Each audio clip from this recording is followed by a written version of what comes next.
Assalamualaikum warahmatullahi wabarakatuh. Sebelumnya perkenalkan, nama saya Nana Bibi Erwin. Saya dari kelas 3 SIA. Di sini saya akan melakukan analisa visualisasi dari data Superstore, menjelaskan tujuan dari visualisasi, serta strategi dan insight yang dapat dilakukan berdasarkan visualisasi yang terlihat. Visualisasi pertama itu adalah visualisasi rata-rata penjualan per segmen pasar untuk setiap kategori.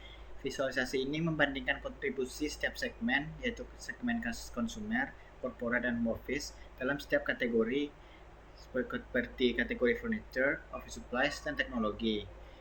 Visualisasi sekalian juga visualisasi ini sekaligus dapat melihat total penjualan per kategori. Visualisasi ini menggunakan stack bar chart untuk membandingkan total penjualan antar kategori, sekaligus menunjukkan kontribusi masing-masing segmen pelanggan melalui penggunaan warna yang berbeda untuk setiap segmen pada 3 kategori produk. Di sini dapat dilihat furnitur memiliki total sales yang tertinggi yang didominasi oleh segmen consumer. Ini mengindikasikan bahwa produk furnitur itu memiliki daya tarik yang kuat di pasar consumer, yang mungkin karena ada kebutuhan furnishing rumah tangga. Kemudian teknologi berada di posisi sales tertinggi yang kedua, yang itu juga didominasi oleh konsumer. Yang tinggi ini juga dapat dijelaskan melalui tren digitalisasi dan kebutuhan teknologi yang terus meningkat. Kemudian office supplies adalah kategori dengan sales yang terendah, tapi terlihat distribusi antar segmen itu merata, yang mengindikasikan office supplies itu punya karakteristik yang dibutuhkan oleh semua segmen. Dari setiap segmentasinya, segmen konsumer secara konsisten adalah pelanggan terbanyak dan yang menguntungkan untuk semua kategori. Segmen corporate itu tidak sebanyak consumer, tapi performanya stabil untuk setiap kategori. Performa penjualannya stabil untuk di semua kategori. Dan segmen home office, walaupun memiliki kontribusi terkecil, pelanggannya juga konsisten untuk setiap kategorinya. Insight strategi yang dapat diambil berdasarkan visualisasi ini adalah: pertama, itu perlu fokus pemasaran ke segmen consumer dengan mengembangkan strategi customer experience yang lebih personal, optimalisasi inventory dan supply chain kategori furnitur agar menjaga ketersediaan produk. Lalu perlu evaluasi strategi untuk kategori home office seperti evaluasi harga, contohnya mungkin menerapkan diskon. Lalu perlunya dikembangkan strategi khusus untuk mendapatkan pasar yang lebih besar pada segmen home office. Kemudian yang kedua, itu ada chart scatter plot yang menampilkan klaster keuntungan berdasarkan kuantitas. Chart ini menampilkan hubungan antara kuantitas penjualan atau transaksi pada sumbu X dan profit pada sumbu Y.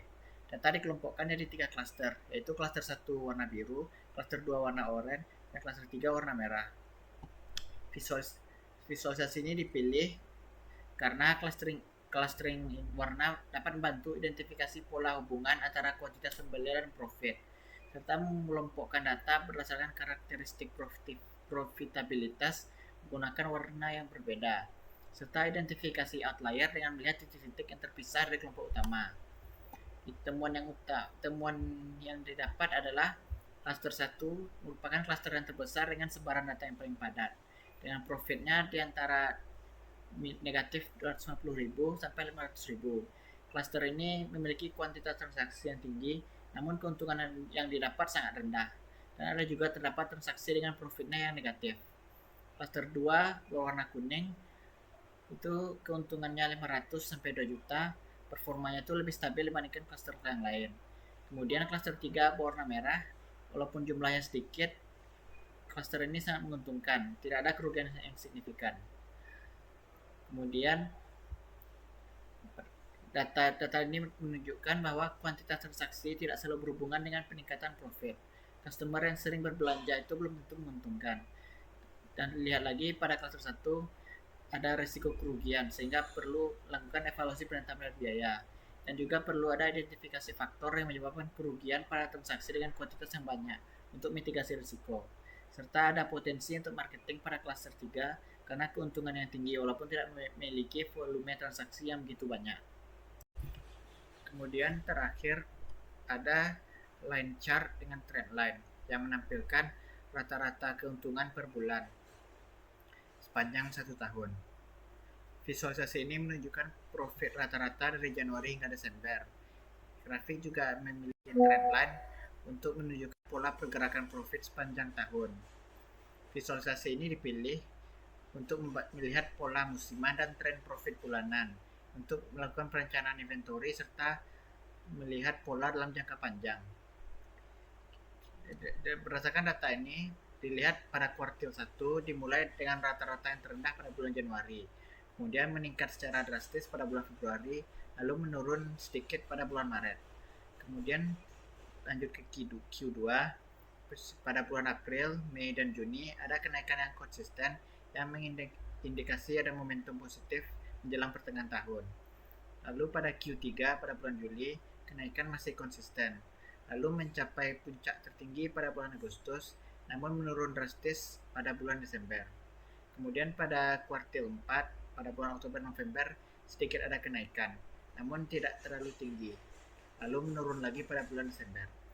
Di sini dapat dilihat bahwa pola musiman yang ada pola musiman yang jelas dengan puncak profit pada bulan Agustus dan titik terendah di Januari dan Desember.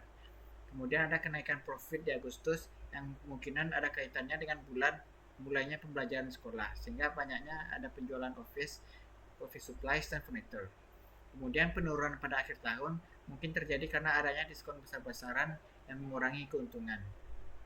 Strategi yang dapat diambil adalah pertama itu mempersiapkan stok barang untuk periode puncak untuk memastikan kecukupan dan optimalisasi stok pada periode rendah untuk mitigasi kerugian. Kemudian perlu ada strategi penetapan biaya pada periode akhir tahun untuk menyimbangkan penjualan dan keuntungan. Lalu penetapan target penjualan, target keuntungan setiap bulanan, kita harus mempertimbangkan pola musiman agar target tersebut dapat dicapai. Baiklah, mungkin sekian hasil analisa dari saya. Terima kasih, mohon maaf atas segala kesalahannya. Assalamualaikum warahmatullahi wabarakatuh.